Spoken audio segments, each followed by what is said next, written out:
कैसा है तू और हमारा देश कैसा है? वैसा ही जैसा आप छोड़ के गए थे। यानी कि हम अभी भी अंग्रेजों के गुलाम हैं?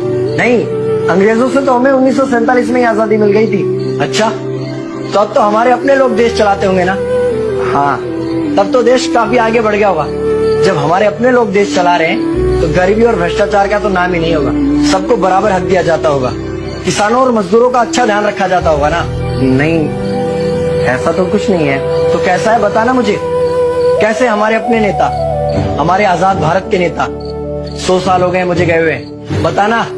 हमारे अपने नेता वो तो अपनी जेबें भरने में लगे हुए हैं। आने वाली 7 पीढ़ियों को नहीं बल्कि 700 पीढ़ियों को ना कमा कर खाना पड़े उस चीज के इंतजाम में लगे हुए हैं। तो तुम लोग क्या कर रहे हो और हमारे देश का युवा क्या कर रहा है?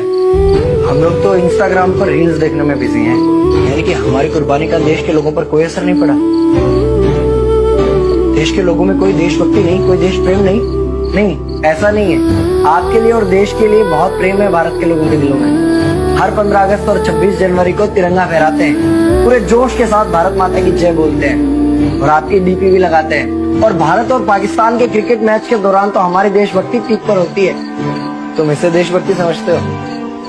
तो फिर क्या है देशभक्ति? अगर तुम्हारी देशभक्ति समाज को सुधारने में, गरीबों को अच्छी शिक्षा या बराबर का हक नहीं दिलाती तो कोई काम की नहीं है तुम्हारी देशभक्ति। भ्रष्ट नेताओं और सरकार के खिलाफ आवाज उठाओ, लोगों को एकजुट करो। लेकिन अगर हमने सरकार के खिलाफ आवाज उठाई या नेताओं से सवाल पूछे तो हमें एंटी नेशनलिस्ट कहा जाएगा या हमें गद्दार करार दे दिया जाएगा। तो डरता है। 23 साल का था मैं जब अंग्रेजों ने मुझे फांसी पर चढ़ा दिया। मुझे तो आतंकवादी कहा गया था। अगर अब नहीं जागे तो ये देश सोता रहेगा। ये सरकारें, ये नेता देश को बेच खाएंगे। इस भ्रष्ट सरकारी तंत्र से लड़ो। देश को क्रांति की जरूरत है।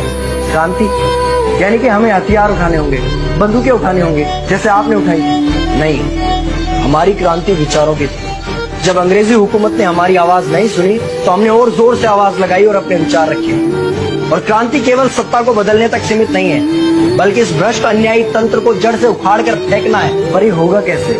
अपने आसपास से शुरुआत करो। जो भी तुम्हें भ्रष्ट नजर आए उसके खिलाफ आवाज उठाओ, एक्शन लो। तुम्हारे टैक्स का पैसा नेताओं की जेब में जा रहा है, हिसाब मांगो। अपने वोट का सही इस्तेमाल करो, लोगों को जागरूक करो, इस देश को आजाद करवाओ। इंकलाब जिंदाबाद, इंकलाब जिंदाबाद।